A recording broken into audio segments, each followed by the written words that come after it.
사도 바울이 그의 3차 전도 여행을 거의 마쳤어요.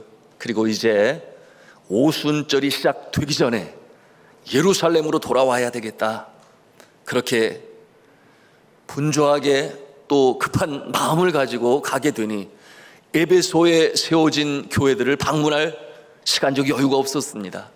그래서 저가 이 에베소에 세워진 교회의 감독들, 오늘 말씀해 보니 장로들이라고 그랬어요. 그들을 밀레도로 오게 합니다. 그리고 그곳에서 이제 마지막 고별 설교를 하는 내용이 오늘 말씀에도 계속 이어지고 있습니다. 성령의 인도하심을 따라서 이제 바울은 그들에게 이 교회를 잘 섬기며 또한 영적으로 성도들이 든든히 서갈 수 있도록 잘 가르치고 인도해라, 그와 같은 내용으로 당부하고 있습니다. 여러분, 이처럼 사도 바울이 저들에게 충성을 당부할 수 있었던 이유는 저가 본으로라고 그랬어요. 저가 신실하게 진실한 마음으로 주의 복음을 증거하였고, 우리가 지금까지 4차례에 걸쳐서 그의 에베소의 사역에 대해서 나누었으니, 여러분, 그것은 한결같은 모습이요, 겸손과 눈물과 인내와 복음을 전하기 위한 담력과 그리고 누구에게든지 전하는 선교와 마지막으로 순교적인 영성을 가지고 행했으니, 그와 같은 모습을 통하여 이제 교회의 지도자들 된 그 장로들에게, 감독들에게 이처럼 말씀으로 전하는 것입니다. 그런데 오늘 말씀 26절에 보니까 뭐라고 말씀을 했어요? 모든 사람의 피에 대하여 내가 깨끗하니, 그렇게 말씀하고 있어요. 모든 사람의 피에 대하여 내가 깨끗하니, 이게 어떤 뜻을 가지고 있는가? 그 당시에 하나의 자신의 입장을 표현하는 하나의 구절이 되겠는데요. 모든 사람의 피에 대하여 내가 깨끗하니, 이 말은 즉 내가 할 모든 일을 다 하였다, 나의 책임을 다하였다, 그러니까 이제는 나를 의지하지 말고 이제는 당신들의 몫을 잘 감당해라, 그런 뜻을 가지고 있는 거예요. 이처럼 사도 바울은 자신에게 맡겨진 그 선교지에서의 사역을 충실히 감당하여 오늘 25절에도 보니 왕래하면서 오고 가면서 뿐만 아니라 두란노 서원에서 매일과 같이 성경 말씀으로 강론하며 자신에게 주어진 사명을 다 이루었으니, 그러므로 그와 같은 표현을 한 거예요. 모든 사람의 피에 대하여 내가 깨끗하니. 여러분, 어떠한 내용으로 저가 그렇게 가르쳤겠습니까? 오늘 말씀 이제 27절 말씀을 같이 읽도록 하겠습니다. 시작. 이는 내가 꺼리지 않고 하나님의 뜻을 다 여러분에게 전하였음이라. 아멘. 자, 백성들이 꼭 알아야 할 하나님의 말씀, 하나님의 뜻, 십자가의 도, 그와 같은 것을 다 전했다, 꺼림이 없이 전했다, 그렇게 말씀하고 있어요. 그러니 앞서 말씀을 드린 것처럼 이제 다 전하였으니 이제는 나를 의지하지 말고 하나님으로부터 성령으로 그들에게 가르쳐 주신 그 말씀을 가지고 교회를 든든히 세워가라, 그 같은 내용으로 오늘 말씀하는 것입니다.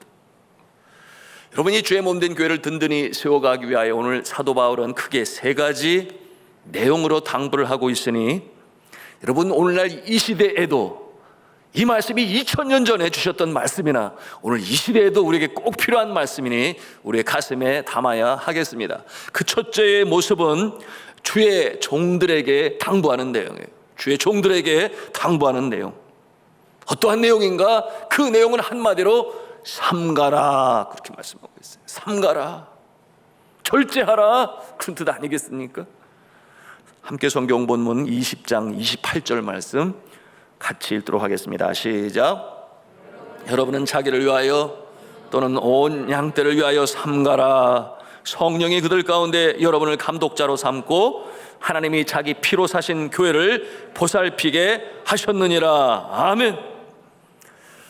자, 삼가라고 그렇게 당부합니다. 첫째는 감독, 장로, 교회 지도자들 자신을 위하여 삼가하고, 두 번째는 그 지도자들의 모습을 보며 그 본을 따르며 순종하며 충성하는 그들에게도 마음에 시험을 당하지 않도록 삼가라, 그 같은 내용으로 주시는 말씀이에요. 구체적으로 무엇을 삼가라고 하는 것이겠습니까? 오늘 말씀에 자신의 예를 들어서 권면하는데요, 20장 33절 말씀을 같이 읽겠습니다. 시작. 내가 아무의 은이나 금이나 의복을 탐하지 아니하였고. 아멘. 여러분, 이와 같은 모습은 곧 물질을 탐하는 모습이 되니 사도 바울은 그러지 아니했다 하는 거예요. 여러분, 물질은 얼마나 매력적입니까? 물질은 정말 싫어하는 사람이 없어요. 여러분, 물질로 인하여 자유함을 가질 수 있을까요?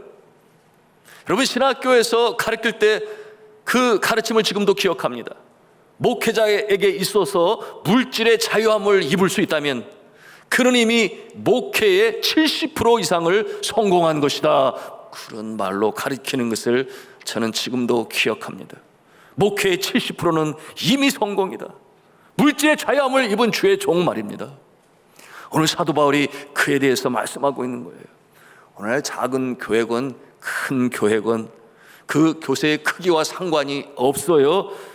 물론 대부분은 아니겠지만은, 그러나 소수의 목회자들의 이 물질에 현혹된 모습으로 인하여 성도들을 실족해 하고 성도들이 교회를 떠나버리는 안타까운 모습을 대합니다. 정말 안타까운 일이 아닐 수가 없어요. 제가 작년 7월에 들었어요. 가까운 지인인데 다니는 교회에 성도들의 큰 시험이 왔다 그랬어요. 내용인즉 담임 목사의 투명하지 못한 물질 사용으로 말미암아 일이 벌어지게 되었는데요. 여러분, 교회 목사님 그러면 아니 되지 않습니까?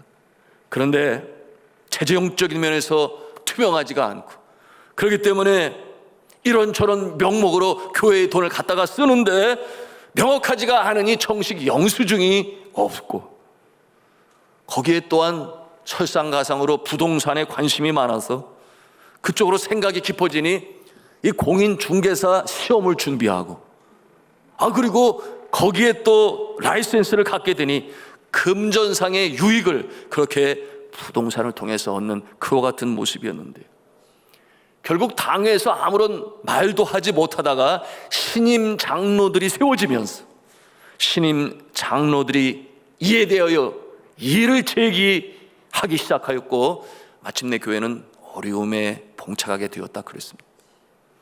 그러던 중에 이 목사님이 건강검진을 하게 되었는데 온몸 여기저기에서 암세포가 발견이 되었는데 이미 이곳저곳으로 너무나 많이 전이가 되어서 절망적인 그와 같은 상황에서 그것이 검사 결과가 나왔습니다.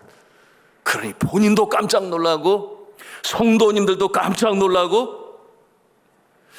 그와 같은 상황에서 이 건강검진을 했던 의사 선생님이 물었다고 그래요. 아니, 지금까지 뭐 하시고 이제 와서 건강검진을 하십니까? 이렇게 물었다고 했는데, 알고 보니 건강검진을 한다고 그 검사 비용이 필요하다고 해서 교회에서 여러 번, 그것도 아주 고가의 아주 검진 비용을 청구해서 받아냈는데 몇 년 동안 한 번도 검진을 하지 않은 거예요.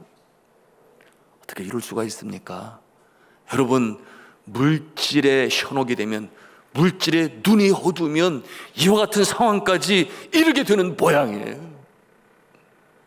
그런데 그나마 다행인 것은 교인들 앞에서 자신의 이 잘못된 모습을 고백하고 용서를 구하게 되니, 그러니 교회가 그 목사님도 그렇고 성도들도 그렇고 전부 눈물 바다가 되었어. 용서를 구하게 되니 하나님 앞에 철저히 회개하게 되었다고 하니 저는 제 마음에 그런 생각이 들었어요. 그래도 하나님께서 용서해 주시지 아니할까, 그런 생각을 가졌습니다. 여러분, 이 시대가 악할수록, 그리고 눈에 보이는 세상에 화려함이 좋게 보일 때, 여러분, 주의 종도 이와 같은 시험에 빠질 수가 있는 것이니, 여러분, 세상에 화려함 좋아할 수 있습니다. 그러나 주의 진리의 말씀, 생명의 말씀보다도 더 그것을 좋아하게 되면 이처럼 시험에 빠지게 되는 거예요. 문제에 봉착하게 되는 것입니다. 우리가 정말 기도 많이 해야 됩니다. 우리가 주의 종들을 위하여 주 앞에 간절히 기도하고, 그러므로 물질에 연연하지 아니하고 하나님의 생명에도 진리의 말씀으로 전하는 일에 말씀과 기도에 전무하는 주의 종이 될 수 있도록 이 종을 비롯해서 모든 종들을 위해서 기도해 주시기를 주님의 이름으로 부탁합니다.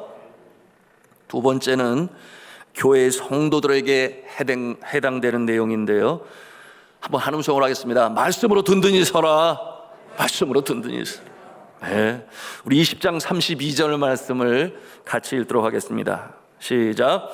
지금 내가 여러분을 주와 및 그 은혜의 말씀에 부탁하노니 그 말씀이 여러분을 능히 든든히 세우사 거룩하게 하심을 입은 모든 자 가운데 기업이 있게 하시리라. 아멘. 자, 사도 바울이 말씀하는 거예요. 이제 내가 여러분을 주와 및 은혜의 말씀에 부탁하노니. 그런데 여기에서 부탁을 받는 첫 번째 대상자는 분명 장로들이요 감독이지만, 그러나 거기서 국한된 것이 아니라 더 나아가서 오늘 말씀해 보니 뭐라고 그랬어요?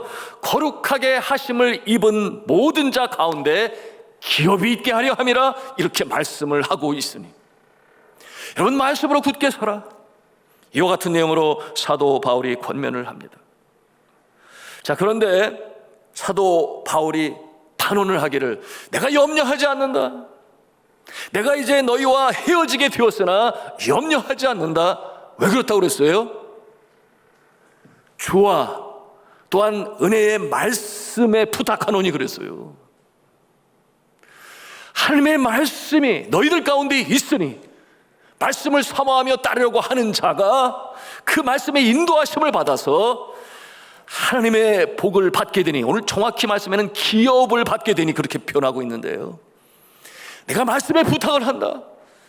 말씀을 사모하는 자에게 하나님께서 그 자들을 왕같은 제사장으로 세우셨어. 여러분, 하나님의 놀라운 역사, 기업을 받는 줄로 믿으시길 바랍니다.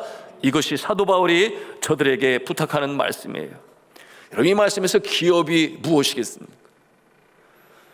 헬라 원전에 보니 클레오마이아 그렇게 말했어요. 영어로 보면 inheritance라고 표현을 하는데요, 이것은 뭐냐면 곧 세습 재산 또는 상속 재산, 그런 뜻을 가지고 있습니다. 이것은 바로 믿음의 사람들에게는 하나님께서 함께 하심으로 형통케 하셔서 내려주시는 풍성한 삶을 이루게 하는 복이 되는 거예요. 그러니 뭐 여러 가지가 포함이 되겠습니다만은, 여러분, 지력이나 체력이나 영력이나 또는 사람들을 붙여주신다든지 또는 이와 같은 물권을 허락하신다든지, 이 모든 내용들을 이처럼 기업으로 우리가 표현할 수 있으니 우리 말씀을 통해서 말씀을 부탁한다. 말씀에게 부탁한다. 여러분, 말씀으로 굳건히 서셔서 하나님의 기업을 받으시는 산돌의 성도님들 되시기를 주님의 이름으로 축원합니다. 이 말씀을 묵상하면서 제가 자신을 돌아보게 되었어요. 사역을 되돌아보니 하나님의 말씀을 전한다고 했지만, 그래서 이 전도를 하고 교회들을 많이 세워줬습니다만, 필리핀에서의 사역을 말씀을 드리는 거예요. 그런데 저들이 이 화재민으로서, 여러분, 이재민이 되니 먹을 것이 너무나 부족했어요. 그러니 이 생계가 항상 저들 앞에 가장 큰 어려움이었는데, 그러다 보니까 제가 말씀으로 우선순위를 두고 집중하며 저들에게 가르쳐 써야 되는데, 그런데 여러분, 그들의 생계에 관심을 갖게 되니 그 일로 돕는 일로 저의 사역이, 재활 사역이 굉장히 많은 퍼센테이지를 차지했습니다. 그래서 염소농장, 그런가 하면은 이 제빵소, 양계장, 논농사, 망고나무나 바나나무 플랜팅이 심는 거죠. 이와 같은 일들로 저들을 돕고 어쩌든지 그래도 좀 먹을 것이 있어야 되지 않겠는가 하는 모습으로 바빴습니다. 그러니까 제 사역이, 주 사역이 이 재활 사역이었어요. 당장 먹고 살아야 되니까 거기에 집중할 수밖에 없는 그와 같은 모습이었는데요, 여러분, 하나님의 말씀이 귀할까요? 아니면 먹고 살아야 할 이 생계의 문제가 더 귀할까요? 에? 둘 다 귀해요. 먹고 사는 것도 귀하고 하나님의 말씀도 귀한데, 그런데 저는 주의 종이니 당연히 하나님의 말씀으로 증거하는 일에 우선순위를 둬야 하지 않겠습니까? 그리고 그처럼 재활사역으로 염소를 키운다든지 닭을 키운다든지 이와 같은 일들은 재능 기부할 수 있는 전문인 선교사들이 그 역할을 맡아서 해주면 제일 감사한 것입니다. 그렇게 협력하는 분이 없으니 제가 금옥까지 하다가 결국 제가 전에도 나누었어요. 염소 농장 하다가 세상에 우기철에 먹을 것은 없고 각 집에 나누어준 염소를 보고 있자니 웬 계기가 왔다 갔다 하는데, 그래서 그걸 다 잡아먹어가지고 세상에, 그것도 모르고 여하튼 그들은 얼마나 잔치를 벌였을까 생각을 하니 한편으로 위로는 되지만, 주의 종은 말씀과 기도에 전무하고 어찌하든지 말씀으로 양육하여 말씀으로 든든히 세워 하나님의 기업을 받는 자들로 만들어야 되는데, 제가 그와 같은 모습에 어쩔 수 없는 그런 모습이 되었습니다. 그래서 제가 이러저러한 이유로 필리핀을 떠나게 될 때 정말 마음에 아쉬움이 많았습니다. 유감이 많았어요. 계획을 세웠지요. 먼저는 재활사역, 그리고 나서 이제는 말씀 양육사역, 위하여 장학사역으로 이제 몇 년만 있으면 대학까지 졸업하는 그와 같은 상황 가운데서 필리핀을 떠나게 되니 정말 마음의 그 부분이 안타까웠습니다. 그래서 그럴까요? 지금도 그 결과를 보게 되니 이 필리핀에 세워진 여러 교회들의 그 모습이 기대만큼 그렇게 성장하지 못하는 모습을 보고 있으니 얼마나 마음이 안타까운지 몰라요. 그래서 제가 네팔에 사역지로 옮겼을 때는 마음을 아주 그냥 온팡지게 먹었어요. 어떻게 먹었는가? 말씀과 기도, 이 영적인 생명의 진리의 말씀으로 나는 사역을 해야 하겠다, 그렇게 마음을 먹게 되니, 그래서 시작한 것이 신학교 아니었겠습니까? 신학교를 시작해서 학생들을 매일 새벽이면은 저들에게 말씀으로 전하고, 그와 같은 모습을 통해서 영적 이 군사들이 훈련이 되고 배출이 되어지니, 여러분 지금까지 이 히말라야 골짜기 교회가 없는 마을에 70여 개의 교회로 세워지게 되었어요. 매년 교회는 늘어갑니다. 그것이 너무나 감사한 거예요. 재활사역 먹고 사는 것들은, 그 일들은 그들이 스스로 할 수 있도록 왜 하나님께서 또 그들에게 말씀을 통해 주시는 은혜와 축복이 있기 때문에 그와 같은 것을 보고 배우게 되었습니다. 그런가 하면 리빙스톤 학교에서도 아침에 교사들이 출근을 하게 되면, 아주 학교를 시작하는 2001년부터 그렇게 시작을 했어요. 아침에 출근하면 무조건 말씀 중심으로 아침 경건회를 갖는다. 한 날도 빠지지 않고 놓치지 아니하고 30분을 할애하면서 그러므로 말씀을 강조했는데요, 여러분 그것이 전통이 돼요. 지금 20년이 되었는데 학교가 지금도 변함없이 제가 그곳에 있든 없든, 제 아내가 거기에 가든 안 가든 여전히 모이면 아침이면 그렇게 교사들이 말씀 중심의 경건을 하게 되니, 여러분 어떻게 역사가 이루어져 가고 있는지는 여러분들도 잘 알아요. 이 코로나19 어려운 이 시대에 하나님께서 리빙스톤 교사들의 그 마음에 기도하게 만드시고 말씀으로 하나님을 더 잘 알아가게 되니, 하나님을 의지하고 나갈 때 어떤 역사가 나타나요? 하나님께서 은혜를 주시지 않습니까? 그러니 열심도 생기지요. 그런가 하면은 또한 말씀을 가슴에 담고 하나님을 섬기는 자에게는 지혜를 주십니다. 이 지혜를 가지고 운영을 하게 되니 하나님께서 돌보시는 거죠. 여러분 성경에는요 2197명의 사람들이 등장을 해요. 2197명. 그러니 사건 속에 등장하는 그들 인물만, 모습만 보아도 이 세상에서 어떻게 처세해 나가야 하는지, 특히 하나님의 백성들로서 그 지혜를 우리가 말씀을 통해서 얻게 되니, 여러분 네팔의 코로나로 인하여 얼마나 심각했는지 몰라요. 그래서 작년에 여러분 네팔의 교육부에 등록되어진 학교가, 사립학교가 6,000개 학교가 있어요. 그중에 작년에 2,000개가 폐교를 했어요. 문을 닫았어요. 학생 모집이 안 되니까 어떻게 교사 월급을 주냐 말이에요. 네팔의 사립학교 교육체제는 교육부에서 지원이 일전 한 푼도 없어요.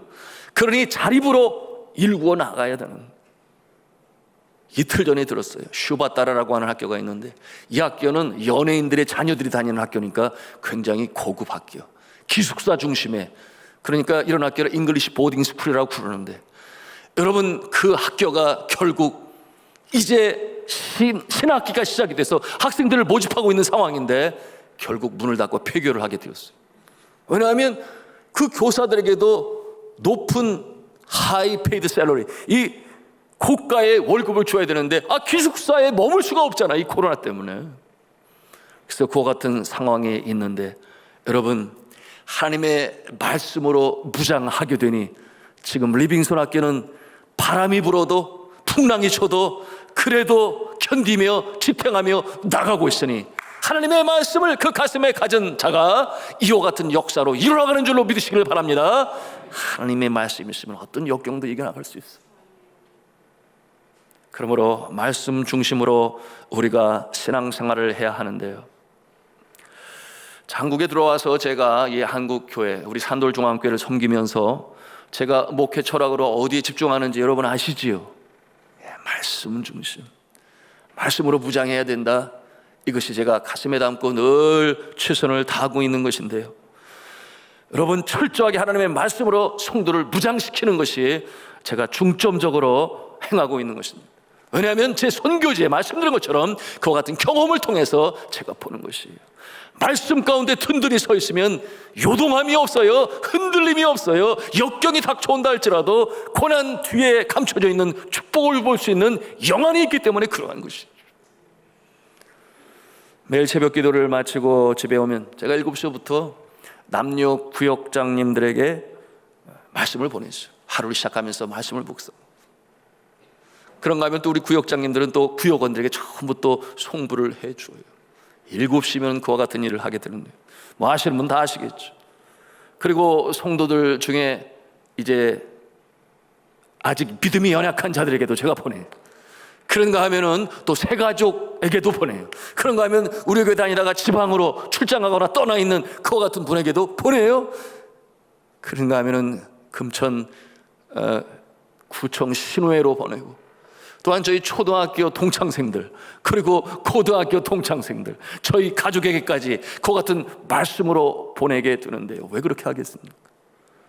여러분, 주의 종이 가장 우선순위에 둬야 할 사명이 무엇이냐? 말씀을 전하는 것이기 때문에 하나님 앞에 부끄럽지 않도록 개인적으로는 제가 이와 같은 일을 통하여 마음의 기쁨과 보람이 있으니 응답들이 와요. 응신들이 와요.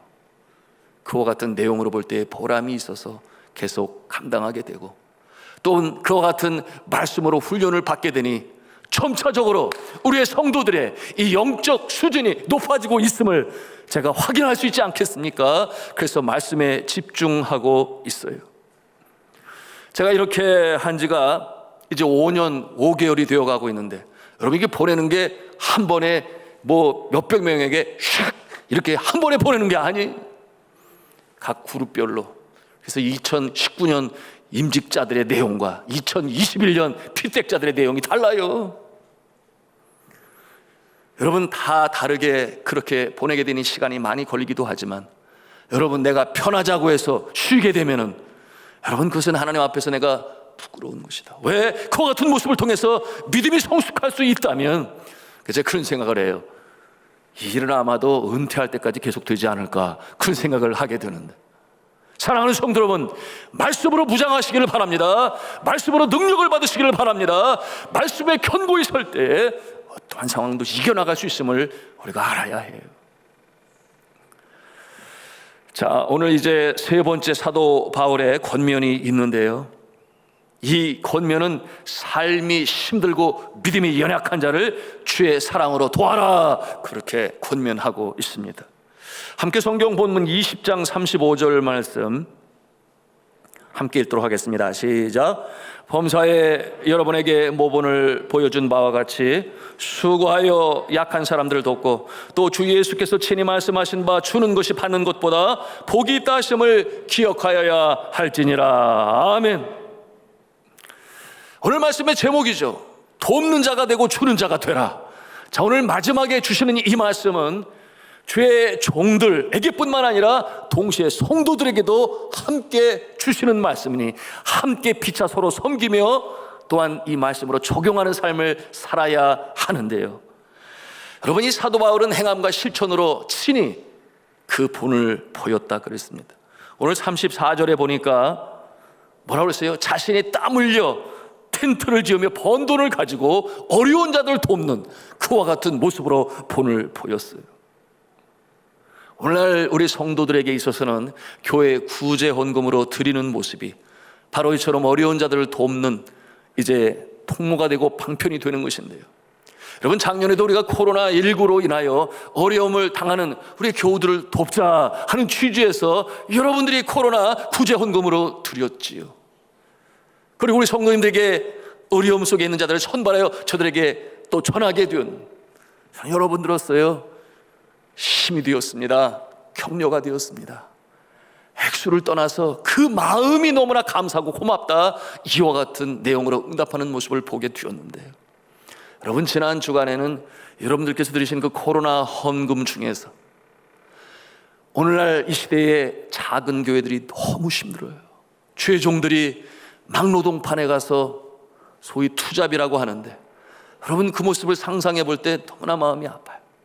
저희 한남노예 안에도 있어서 제가 불러서 맛있는 음식도 사드리고 격려도 하고 또한 구제 지원금도 드렸는데, 이번에는 교회적 차원에서 저희 교단 총회 본부로 작은 교회들, 어려운 교회들 돕는 프로젝트가 시작됐다고 해서 저희 재정부에서 여러분들께서 들으신 코로나19 헌금 중에서 그곳에 보내게 되었으니, 여러분 그 작은 교회 목사님이 또 그 가정이 얼마나 격려가 되고 힘이 될까 생각하면 마음이 기쁩니다. 다만 더 많이 도와드릴 수 없어서 마음이 아픈 것이지요.